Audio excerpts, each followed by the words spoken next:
Hey, good morning, Jen. So I'm here at Sentinel Park, and the sentiment over here is strong. Over 400 people are expected to attend today's peaceful march, which is going to go from here all the way from the park to Oxford High School. And just to give you an idea, these are some of the signs that we're seeing. We're saying, vote, our kids' lives depend on it. No more silence, end gun violence now. Enough, protect, not guns. These are just some of the sentiments that are taking place over here right now. Now I've got Dylan with me over here who's from No Future Without Today. Now Dylan, two organizations are taking part in today's march. I know No Future Without Today is unique because it's a local group. Can you shed some light on it, please? Yeah, so we're here today as two organizations coming together as a partnership. And we believe this is really important because as a coalition, we are making change and we're having more voices impact and push our legislators to make these changes that we so desperately need. Now, these protests have been going on for years. Do you think today's march, which is not only happening here but nationwide, is going to make an impact? I believe the over 400 marches that are taking place in this country today will push our legislators to make the change that we so desperately need. And we even saw in the House the other day that the Protecting Our Kids Act passed. This is going to push our senators to make that law pass. What are some of the key asks for today's match?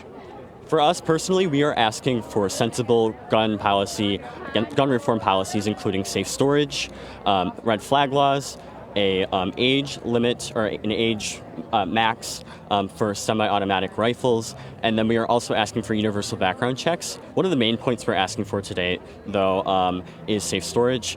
Over 1,300 children are killed and more are injured per year in the United States at the hands of a gun. And so 1/3 of all people in the United States have guns, and 1/4 of those are unlocked. So we're really pushing for this change we need to see here at the state and federal level. Can you shed some light in terms of how the march is going to proceed today from here all the way to Oxford and then back?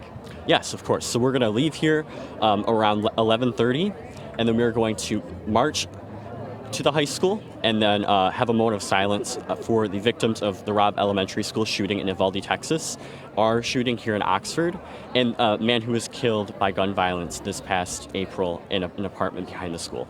Awesome, Dylan, thank you so much. And I want to shift my attention to Shell over here right now. Shell is not only a parent, but is actively involved in marches like this. You were part of the 2018 march. Are you seeing a difference of March for Our Lives that took place in 2018 and the ones taking place here today? Hard to say at this point, but in 2018 after Parkland, my daughter and I went down there with a bunch of friends, just felt compelled to actually show our support to the victims of Parkland, which is how March for Our Lives got started, student-led group advocating for safe gun laws. Today, I think it's different because it's Oxford. Due to the shooting, I think there's a lot of people out here that are first-time marchers that I've actually spoke to, and I think it's because the shooting has compelled them to come out and be here today to show support. So not only is it a lot of first-time marchers in a small town who never thought they would see themselves be thrust on the national stage as we are, but also also having the support from March for Our Lives to be here in support as well. Jel, what's the overall sentiment here after 6 months? Because the mass shooting that took place in Oxford High School has been 6 months. What's the sentiment overall so far? Yeah, thank you. I think the sentiment is I'm part of a large group of concerned parents and teachers that we've been really pushing for an impartial third-party investigation of what happened leading up to and on the day of November 30th.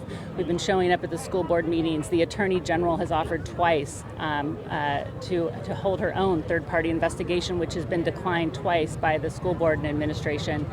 They have since said that they are now going to hire their own law firm to do that, which we don't believe will be impartial at that point. So I think what has happened, there's been a lot of immediate reactive security measures taken, clear backpacks, they're looking into AI technology, et cetera. But at the end of the day, there has been no root cause analysis to determine what happened. And what my goal is, and I think a lot of people here today, what they want is to have we want to be a blueprint. Unfortunately, we're in this situation, so we want to be the blueprint for schools around Michigan and around the country to say this is what happened, these are the changes that can be made and improved so we can help be in action. And we hope that some of these outcomes are achieved in today's march. And of course, Jen, once again, over 400 people are going to be here present today at Sentinel Park to take place in this peaceful march. When we come back in the next 30 minutes, we're going to be talking to more parents and more officials from the organizations just to hear their side and why it's important to highlight this topic. Jen, back to you.